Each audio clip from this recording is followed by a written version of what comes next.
اللہ کے نبی نے فرمایا نیک عورت کی تعریف یہ ہے کہ نظر الیہا سرت کا، جب تم اس کو دیکھو تو تجھے خوش کر دے۔ اس حدیث سے علماء نے لکھا ہے عورت کو میک اپ کے ساتھ رہنا چاہیے، کم سمجھ کے رہنا چاہیے، تب تو اس کا شوہر اس کو دیکھ کے خوش ہوگا۔ لیکن عورتوں کا مزاج عجیب ہے، اس کو بولیے ذرا شادی میں جانا ہے، کہیں بازار جانا ہے تو دیکھیے وہ ٹیپ ٹاپ میں آ جائے گی، اور گھر میں رہنا ہے تو چولہے بن کے رہتی ہے۔ تو یہ اس کی خامی ہے۔ حالانکہ شوہر اس کا بازاروں میں گھوم کے آیا ہے، بازاروں میں اچھی لڑکیوں کو دیکھا، اگر وہ گھر میں آ کر اس کی بیوی بھی بیوٹیفل رہے تو اس کا دماغ ادھر ادھر نہیں جائے گا۔ اس لیے حدیث نے کہا کہ عورت کا مزاج یہ ہونی چاہیے، اس کو اپنے شوہر جو اس کی زینت ہے اس کے سامنے اس کو اچھی طریقے سے رہنا چاہیے۔ دیکھو تو تجھے خوش کر دے، خوش کرنے میں تیرا پیسہ تو جائے گا نہیں، میک اپ کا سامان تو شوہر لائے گا، تجھے تو مفت میں استعمال کرنا ہے۔ لیکن عورتوں کا مزاج یہ ایک کام تو یہ بیان کیا حدیث نے، اور دوسری چیزیں یہ بیان کیا اذا امر تحاس اطاعت، جب تمہارا شوہر تم کو کوئی حکم دے تو اس حکم کی اطاعت کرو۔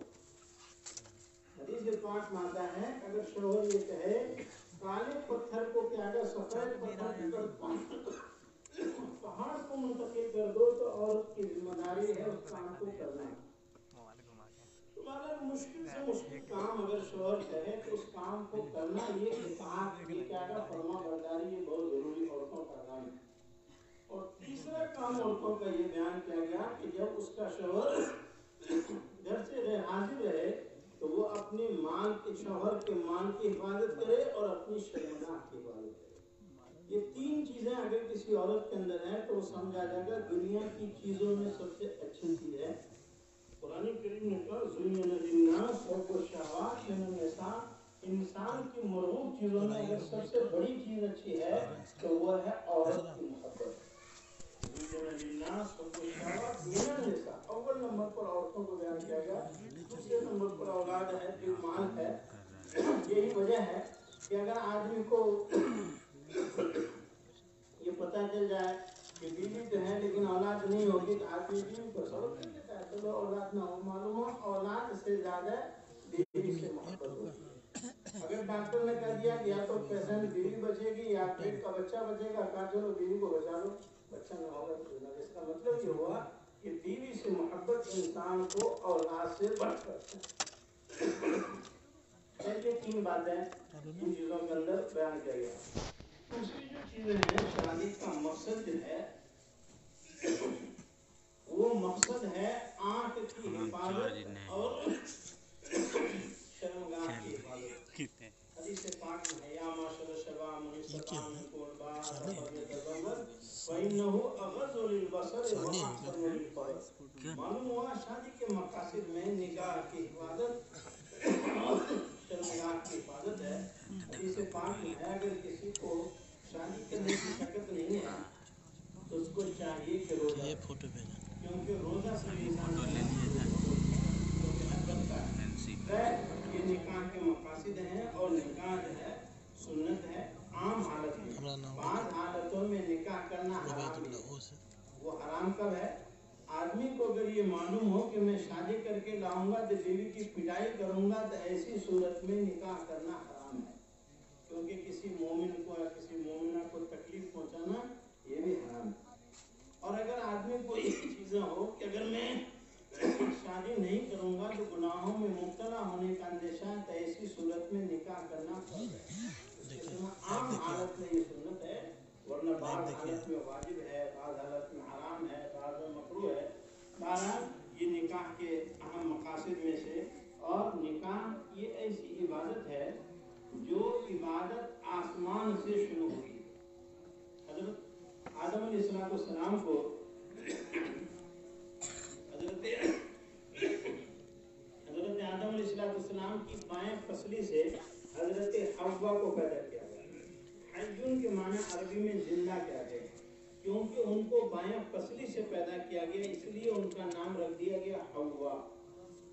اور حضرت آدم علیہ السلام کی پسلی سے پیدا کیا گیا، حضرت آدم علیہ السلام کو بے ہوشی کر دی گئی تھی، ہوش آیا تو ان کا کیا تھا، دیکھا بغل میں ایک عورت ہے. انسان کی فطرت عورت کی طرف مائل ہونا، حضرت آدم نے اس حوا کی طرف ہاتھ بڑھایا. انسانی فطرت. فرشتے نے کہا یا آدم، اے آدم رک جاؤ ابھی، حتیٰ تو ادی مہرا، پہلے اس عورت کا تجھے مہر ادا کرنا پڑے گا، پھر یہ عورت تیرے لیے حلال ہوگی. حضرت آدم علیہ السلام نے فرمایا اس کا مہر ہے کیا؟ فرشتوں نے کہا اس کا مہر ہے نبی آخر الزمان پر 10 مرتبہ درود شریف پڑھنا. حضرت آدم کو گویا کسی وقت بتلا دیا گیا کہ آپ کی پشت سے ایک نبی ہوں گے، جس نبی پر درود پڑھنا یہ آپ کی بیوی کے حلال ہونے کا ذریعہ ہے.